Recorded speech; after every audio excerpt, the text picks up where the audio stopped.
नमस्कार सब बच्चों को। कक्षा 10वीं हिंदी माध्यम के विद्यार्थियों के लिए गणित विषय के अंतर्गत आज हम अध्याय 10 वृत्त के बारे में पढ़ेंगे। कल तक मैंने त्रिकोणमिति के बारे में बताया। त्रिकोणमिति के जो सवाल वगैरह करवाए वो अच्छे से समझ के कर लेना, ठीक है। आज वृत्त के बारे में बताएंगे। वृत्त में कोई भी चीज इस बार जो सिलेबस में रिड्यूस हुई है उसमें कोई भी चीज ऐसी कम नहीं हुई है, पूरा वृत्त है। इसलिए इस वृत्त में जो खास चीजें जो परीक्षा में पूछी जाती है उसके बारे में बताऊंगा। कुछ जानकारी तुमको मालूम होना चाहिए, जैसे किसी वृत्त को दो बिंदुओं पर प्रतिच्छेद करने वाली रेखा वृत्त की क्या कहलाती है? छेदक रेखा। ये एक नंबर में प्रश्न पूछा जा सकता है। किसी वृत्त को दो बिंदुओं पर प्रतिच्छेद करने वाली रेखा वृत्त की छेदक रेखा कहलाती है। किसी वृत्त की स्पर्श रेखा वह रेखा है जो वृत्त को केवल एक ही बिंदु पर प्रतिच्छेद करती है। स्पर्श रेखा वृत्त को केवल एक ही बिंदु पर प्रतिच्छेद करती है, एक ही बिंदु पर स्पर्श करती है, ये मालूम होना चाहिए। स्पर्श रेखा और वृत्त के उभयनिष्ठ बिंदु को उभयनिष्ठ बिंदु को स्पर्श बिंदु कहते हैं। क्या कहते हैं? स्पर्श रेखा और वृत्त के उभयनिष्ठ बिंदु को स्पर्श बिंदु कहा जाता है। चौथा पॉइंट, वृत्त पर स्थित किसी बिंदु से होकर वृत्त पर केवल एक ही स्पर्श रेखा खींची जा सकती है। वृत्त पर स्थित किसी बिंदु से होकर वृत्त पर केवल एक ही स्पर्श रेखा खींची जा सकती है। पांचवा पॉइंट, वृत्त के किसी बिंदु पर स्पर्श रेखा स्पर्श बिंदु से होकर जाने वाली त्रिज्या पर लंब होती है। वृत्त की स्पर्श रेखा स्पर्श बिंदु से होकर जाने वाली त्रिज्या पर लंब होती है। ये 5 पॉइंट तुमको फेयर कॉपी में समझ के उतार देना। याद रखने योग्य चीजें एक नंबर में पूछी जा सकती है। अब प्रश्नमाला 10.2 इसका पहला सवाल है।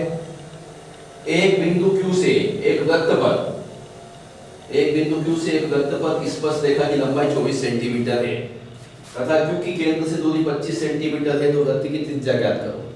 हमने एक वृत्त बनाया, वृत्त का केंद्र O है, O से नीचे लंब डाला OT, ये वृत्त का स्पर्श बिंदु हो गया। यहाँ से QT की लंबाई कितनी हो गई? QT की लंबाई कितनी हो गई? स्पर्श रेखा की लंबाई 24 सेंटीमीटर और Q बिंदु से वृत्त पर स्पर्श रेखा की लंबाई 24 सेंटीमीटर और Q की केंद्र से दूरी, ये केंद्र से यहाँ तक की दूरी 25। अब ये स्पर्श रेखा त्रिज्या पर लंब होती है तो 90 डिग्री का कोण बनाएगा, तो ये लंब हो गया, ये आधा हो गया, ये कर्ण हो गया। तीसरी भुजा OT निकालना है। OT मतलब ये OT क्या हो गई? वृत्त की त्रिज्या हो गई। केंद्र से T को मिलाया, O से T को मिलाया तो वृत्त की त्रिज्या हो गई, इसकी लंबाई निकालना है। तो समकोण त्रिभुज OQT में पाइथागोरस प्रमेय लगाएंगे। पाइथागोरस प्रमेय में कर्ण का वर्ग बराबर लंब का वर्ग धन आधार का वर्ग। कर्ण कौन सी भुजा है? OQ की घात 2 बराबर OT की घात 2 धन QT की घात 2, ठीक है। OQ का मान कितना है? 25 का वर्ग लिख देंगे। OT मतलब त्रिज्या का मान नहीं मालूम है तो OT स्क्वायर वैसे ही रहेगा।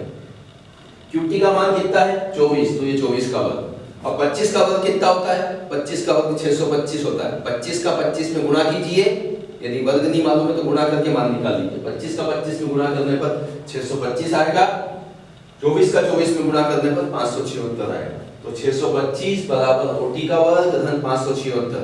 अब OT स्क्वायर बराबर निकालेंगे तो 625 में से 576 का पक्षांतर करेंगे तो माइनस का हो जाएगा। 625 में से 576 गए तो कितना बचा? 49। अब चूंकि OT स्क्वायर बराबर 49 है, OT बराबर निकालेंगे तो ये कर्णी घात का चिन्ह हटाएंगे तो 49 कर्णी में आ जाएगा। 49 किसका वर्ग होता है? 7 का। अतः वृत्त की त्रिज्या OT बराबर कितनी आ जाएगी? 7 सेंटीमीटर। इस प्रकार के सवालों में ज्यादातर पाइथागोरस प्रमेय का उपयोग होता है। पाइथागोरस प्रमेय मालूम होना चाहिए। दो भुजा अगर ज्ञात है तो तीसरी भुजा का मान निकाला जा सकता है। तो इसमें वृत्त की त्रिज्या पूछी थी तो वृत्त की त्रिज्या OT बराबर कितनी आ गई?